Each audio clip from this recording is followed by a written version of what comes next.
안녕하세요, 역사돋보기입니다. 우리가 만약 독립운동가분들을 열거해본다면 대다수가 남성일 것입니다. 그렇지만 평화와 나라와 우리 민족과 우리 가족과 우리 공동체를 위하는 마음은 성별을 가리지 않는데요. 여성 독립운동가분들도 상당했습니다. 최근에서야 여성 독립운동가분들이 각광을 받기 시작했는데, 그렇다면 잘 알려지지 않은 여성 독립운동가분들은 어떤 분들이 계셨는지 살펴보겠습니다. 먼저 영화 암살에서 전지현 배우가 맡은 안호균 역의 모티프가 되어 유명해진 서로군 정서 소속의 남자현이 있습니다. 남자현은 양반가에서 태어나 양반가의 남자와 결혼하였는데요. 남자현의 남편이 을미의병으로 참전했다가 전사하는 바람에 20대의 나이부터 남자현은 과부가 되었습니다. 과부로 살다가 3.1운동을 겪은 뒤 무려 40대의 나이로 만주로 넘어가 독립운동에 투신하였습니다. 남자현은 서로군 정서에 소속되어 처음에는 다른 여성군처럼 후방 지원 업무를 맡았습니다. 그 와중에서 남자현의 결기는 남달랐는데, 그녀는 그녀의 결기를 보이고자 1920년과 1922년 두 차례에 걸쳐 손가락을 잘랐고, 그래서 그녀의 별명이 세 손가락의 여장군이었습니다. 남자현은 여군도 후방 지원뿐 아니라 직접적인 전투를 수행할 수 있어야 한다며 여의군을 창설했고, 1926년 국내에서 사이토 총독을 암살하려다가 실행하지 못하고 1933년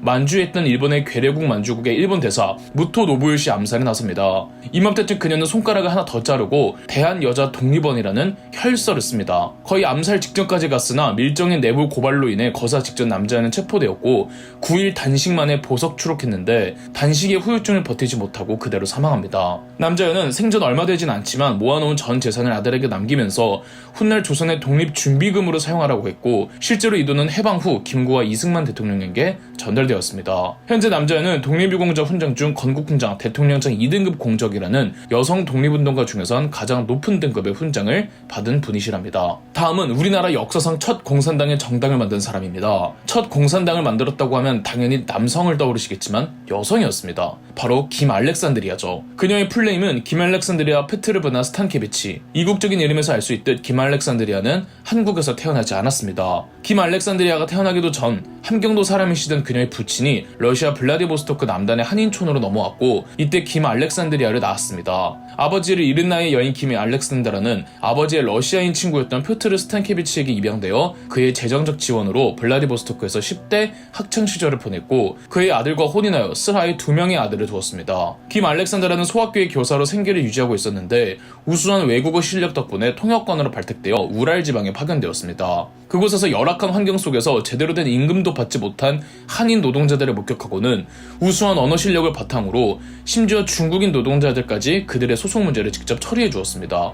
소송 해결 후 김 알렉산드라는 우랄 노동자 동맹까지 만들자 그녀의 명성은 금세 러시아 볼셰비키당의 귀에 들어갔고, 그녀를 입당시킨 후 러시아 원동 지역 한인 사회에 대한 당의 선전 작업을 맡겼습니다. 이로써 김 알렉산드라는 한국인 중 최초로 공산당에 가입한 인물이 되었죠. 블라디보스토크로 돌아온 김 알렉산드라는 본격적으로 블라디보스토크와 하바롭스크 내 한인 노동자들의 관심을 가지며 그들의 삶을 개선시키기 위해 분투했습니다. 레닌이 김 알렉산드라를 무척 신임했다죠. 1918년 일제 만주 진출 야욕을 파악한 김 알렉산드라는 볼셰비키의 지원하에 러시아 한인들을 규합해 일본군의 시베리아 출병을 강력하게 거부하는 조선인 정치 망명자 회의를 조직했고, 또 1918년 5월 김 알렉산드라는 조선인으로만 구성된 최초의 공산당 한인사회당을 조직했습니다. 문제는 당시 러시아는 백군과 적군의 내전 중이었기 때문에 볼셰비키당에서 적극적으로 한인사회당의 적이 되를 협력해줄 수가 없었습니다. 반면 일본군은 블라디보스토크 내 백군과 연합해 한인사회당의 적이 되를 괴멸시켰습니다. 이때 몇 명은 도망에 성공했고 일부는 체포되었는데 김 알렉산드라는 체포되어 1918년 9월 총살되었죠. 사형 집행 전 김 알렉산드라는 8걸음만 걷게 해달라고 하였습니다. 집행인이 숫자 8의 의미를 묻자 김 알렉산드라는 다음과 같은 마지막 말을 남기고 연해주의 차가운 땅에 피를 흘리며 쓰러졌습니다. 비록 가보진 못했지만 우리 아버지 고향이 조선인데 팔도라고 들었다. 내 한 발 한 발 조선에 살고 있는 인민들, 노동자들의 미래에 대한 희망, 새로운 사회가 실현되기를 바라는 마음을 담는다. 김 알렉산드라 사후 한인사회당은 와해되었지만 그녀의 제자 겸 동료들이었던 김철은, 오화목, 이동희 등이 고려 공산당을 창당해 공산당의 계보를 이어갔습니다. 다음은 김구의 비서였던 이화림입니다. 이화림은 비밀리에 독립운동을 하기 위한 가명이고 그녀의 본명은 춘실이었습니다. 임시정부 시절에는 동해라는 가명을 쓰기도 했죠. 김구가 무너진 임시정부를 살리려고 하던 과정에 언제나 이화림은 김구의 옆에 있었는데 여러 자금을 확보하기 위한 일도 하고 밀정을 색출해내는 일도 하였습니다. 1932년 김구는 임시정부를 되살리기 위해 한인애국단을 창설하고 그해 한인애국단 소속의 이봉창이 일본의 히로히토 천황에게 폭탄을 투척했지만 실패하고 말았습니다. 이때 폭탄을 어떻게 몰래 지참할지 고민하던 이봉창에게 이화림이 속옷에 주머니를 만들어 그곳에 폭탄을 숨기라고 아이디어를 내기도 했습니다. 이봉창 의거 후 김구는 이번엔 윤봉기를 통해 상하이 훈코우 공원 전승식에서 의거를 기획하였습니다. 이번 의거에는 이화림도 직접 참여하기로 하였는데 이화림은 윤봉길과 부부를 위장하여 약 한 달간 철저한 답사 겸 동선을 체크하였습니다. 원래는 부부를 위장한 두 사람이 같이 훈코우 공원에 들어갈 예정이었으나 거사 당일 행사장 안으로 들어가려고 하다가 갑자기 김구가 이화림은 일본어에 능통하지 않아 발각될 수 있다는 이유로 작전에서 배제시켰습니다. 윤봉길의 의견을 기점으로 이화림은 김구랑 완전히 결별하기로 하였던 걸 보면 이화림은 윤봉길과 어떻게든 같이 공원에 들어갈 생각을 하고 있었는데 김구가 일방적으로 그것을 막은 것으로 보이며 또 김구가 이화림을 막은 이유가 그저 일본어에 능통하지 않다 하나는 아니었던 것으로 보입니다. 김구와 결별한 이화림은 좌익 계열로 빠져 조선 의용대에서 활동하였고 공산주의로 넘어간 화림에게 크게 실망한 김구는 다시는 같이 만나지 말자고 하며 심지어 백범일지에서조차 단 한 번도 언급하지도 거론하지도 않았습니다. 다음은 한국의 잔다르크 정종화입니다. 명문가에서 태어나 역시 명문가의 집안과 결혼하며 특별할 것 없는 부부였지만 3.1운동 이후 남편 김희안이 임시정부를 위해 일하겠다며 상하이로 넘어갔습니다. 이후 정종화 역시 국내에서 가만히 있을 수 없다며 친정아버지로부터 자금을 받은 뒤 상하이로 넘어가 임시정부 요원이 되었습니다. 그녀는 대한민국 임시정부의 안살림을 도맡았다고 전해지는데요. 그래서 김구가 정종화에게 한국의 잔다르크라는 별명을 붙여주기도 하였습니다. 김구알, 임시정부 사람 중에서 정종화가 차린 밥을 안 먹은 사람이 없었고 임시정부 사람들이 사용하는 자재들 중에서 정종화의 손을 거치지 않은 것이 없었다고 할 정도였죠. 당시 임시정부의 내무부에서는 내무부장 안창호의 주도로 임시정부가 외국에 있다는 한계를 보완하기 위해 국내와 임시정부 사이를 잇는 연통제라는 연락망을 구축하였습니다. 연락을 주고받는 업무는 물론 자금 조달의 업무도 담당하였는데 정종화가 바로 연통제를 운영하는 한 사람이었습니다. 임시정부의 전성기뿐 아니라 임시정부가 유령정부가 되고 김구가 다시 임시정부를 부활시킬 때까지 역시 언제나 김구와 함께했던 사람이었습니다. 임시정부가 부활하고 임시정부가 한국 독립당을 만들고 한국 광복군을 창설해 마지막 라운드를 준비할 때 정종화는 한국혁명여성동맹을 조직하고 간사로 선출되었죠. 해방 후 남편 김희안, 김구와 함께 귀국하였지만 6.25 때 남편 김희안은 납북되었습니다. 정종화는 일제강점기 독립운동을 할 적에 장강일기라는 기록을 남겼고 한참 뒤 1987년 다시 한번 녹두꽃이라는 회고록을 남겼습니다. 얼마 전 한국외대 반백률 교수가 러시아에서 찾은 영상이 공개되었습니다.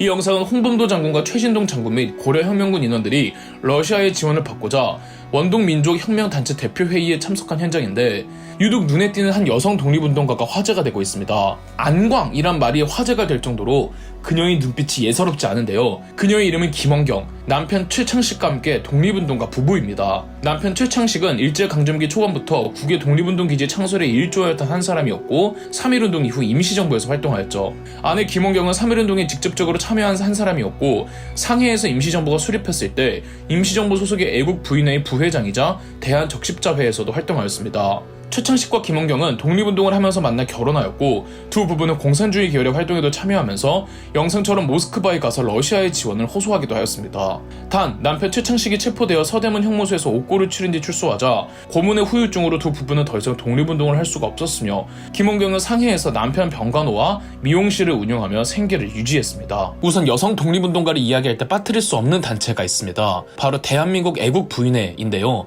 1919년 3.1운동 직후 서대문 형무소로 끌려간 남편들의 옥바라지를 해주기 위해 오현주, 오현관, 이정숙 등이 모여 처음 부녀자들끼리 조직한 단체였습니다. 원래 이름은 혈성단부인회였죠. 그런데 혈성단부인회 말고 대조선 독립애국부인회라는 조직이 따로 있었고 이 조직은 임시정부의 자금을 확보하는 업무를 주로 했습니다. 혈성단부인회와 대조선 독립애국부인회는 하나로 합치기로 했고 시인 여성들이 대부분이었던 회원들은 만세 시위를 부추기고 임시정부 자금 확보에 나섰으나 시간이 흐르면서 3.1운동의 열기도 줄어들자 작심한 김마리아를 비롯한 17인이 조직 쇄신에 나서서 1919년 10월 대한민국 애국부인회를 창설했습니다. 회장은 김마리아였으며 선임 회장이었던 오현주는 고문 역할을 맡았죠. 대한민국 애국부인회는 평양, 대구, 부산 등의 지부를 두었고 종교인, 선생님, 간호사 등으로 이루어진 여성회원들 100여 명으로 구성되어 있었으며 6천원이란 거액의 자금을 상하이에 있는 임시정부에 전달하기도 하였습니다. 대한민국 애국부인회에서 이토록 활약하니 상하이에서도 임시정부 산하의 대한민국 애국부인회가 따로 만들어졌죠. 그러나 대한민국 애국부인회의 일대 회장이었던 오현주가 배신을 하고 말았는데요. 오현주는 자신과 남편 그리고 언니 오현관의 안전을 보장해주는 조건으로 조직을 조선 총독부에 밀고 가여 김마리아 여사를 비롯해 대한민국 애국부인회 간부 상당수가 체포되어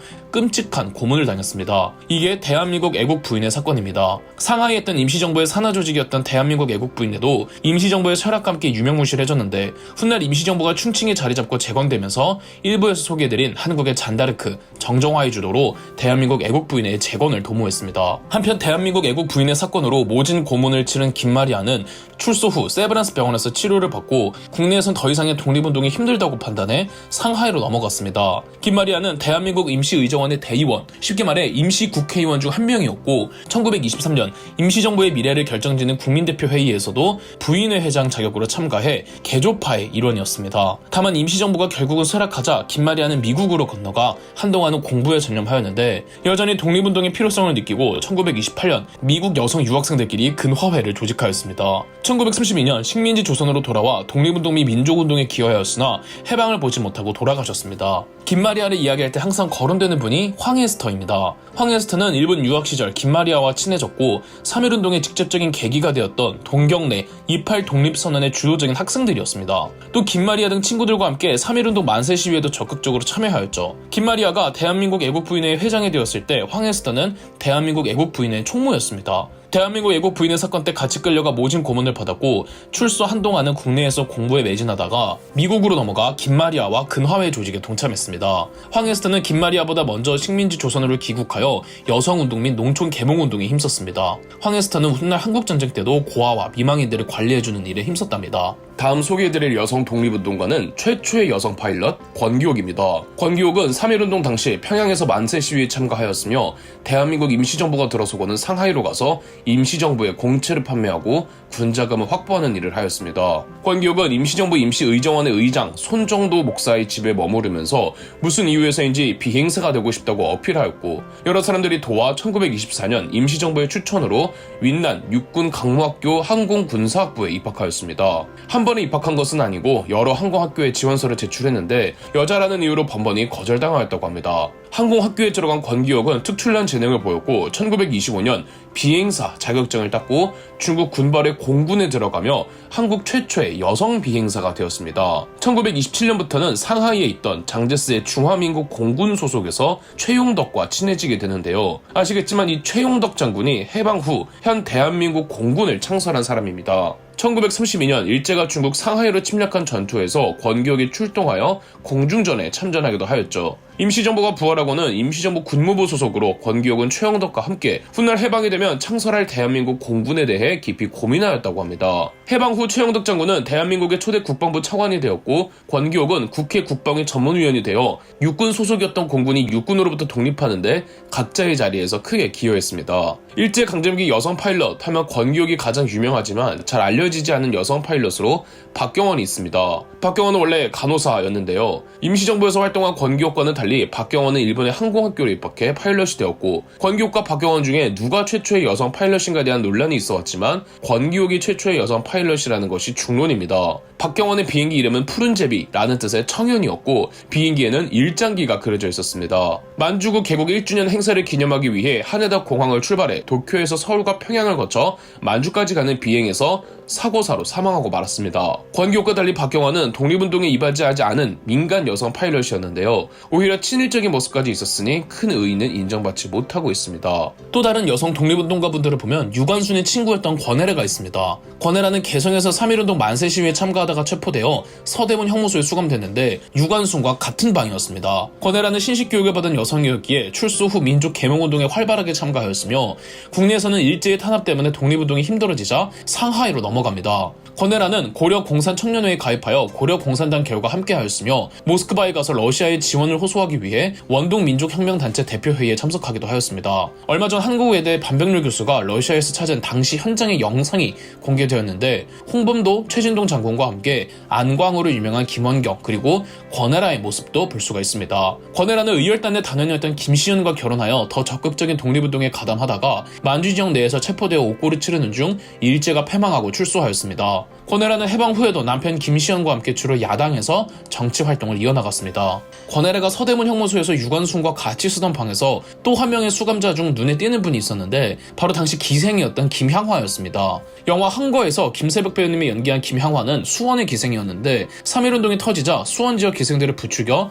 만세 시위에 참가하였다고 합니다. 다만 출소 후 그녀의 행적이 묘연합니다. 비슷한 경우로 서울 경성의 일패 기생이었던 정금죽도 만세 시위에 나섰는데요. 당시 기생으로서 정금죽의 명성이 이만저만이 아니었다고 합니다. 워낙 유명한 기생이라 호화롭게 살았다고 하죠. 그만큼 그런 그녀가 다 버리고 모진 만세운동을 가담하고 주도하였을 때 모두가 놀랐다고 합니다. 3.1운동 이후 민족운동에 몸을 바치기로 한 정금죽은 기생 이름을 버리고 본명인 정칠성을 사용하며 우리나라 최초의 전국단위 여성단체인 조선여성동호회 창립에 기여하고 근후회에도 참여하고 민족 계몽운동을 주도하였습니다. 해방 후 북한에서 활동하다가 김일성에 의해 숙청당했죠. 여성 독립운동가들 가운데 유명한 독립운동가의 아내분들도 꽤 있습니다. 먼저 안창호의 아내 이혜련입니다. 정신여학교에서 신식교육을 받은 이혜련은 안창호와 결혼한 뒤 미국으로 넘어가 캘리포니아의 샌프란시스코에 본부를 둔 대한인국민회에서 함께 활동하였습니다. 안창호가 여기 총회장이었거든요. 대한여자애국단에서 활동하기도 하였습니다. 또 안창호를 따라 중국에 가서도 구호활동을 전개하며 모금운동도 벌이고 그 모금을 피해받은 조선인과 중국인들에게 전달하기도 하였습니다.